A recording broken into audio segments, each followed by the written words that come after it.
দরজায় কড়া নাড়ছে ঈদুল আজহা, জমে উঠেছে কোরবানির পশুর হাট। ক্রেতা বিক্রেতার হাক ডাকে মুখর। দেশি বিদেশি নানা জাতের পশু বেচাকেনা চলছে, তবে পশুর দাম নিয়ে মিশ্র প্রতিক্রিয়া দেখা গেছে। দেশীয় পশুর প্রতি আগ্রহ ক্রেতাদের। ভারত থেকে গরু না আসায় খুশি দেশি গরু উৎপাদনকারী ছোট বড় খামার মালিকরা। তবে গোখাদ্যের দাম বৃদ্ধি পাওয়ায় লোকসানে আতঙ্কে তারা। সিলেট এবং ঠাকুরগাঁ, পঞ্চগড় দুই জেলা বাদে সারা বাংলাদেশের মানুষ এখানে আসে, এখানে ক্রয় বিক্রয় করে। তবে হাটগুলোতে সক্রিয় হয়েছে মলম পার্টি, ছিনতাইকারী, জাল নোট কারবারি সহ বিভিন্ন অপরাধী চক্র। এমনকি কোরবানির আগে বেড়েছে বিভিন্ন খামারে পশু চুরিও। এতে হাটে আসা ক্রেতারা নিজেদের নিরাপত্তায় নিয়ে দুশ্চিন্তায় আছেন।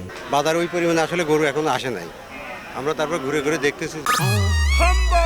ভীম লিকুইড এক ধোয়াতেই তেল চর্বি সব পরিষ্কার, মাত্র 50 টাকায়। বর্তমানে এখন একটু চড়া দাম, বুঝছেন। গত হাটের চাইতে আজকে গরু প্রতি 2-3 হাজার করে বাড়তি। বিক্রি 20টা আনিলাম, একটা গরু আছে।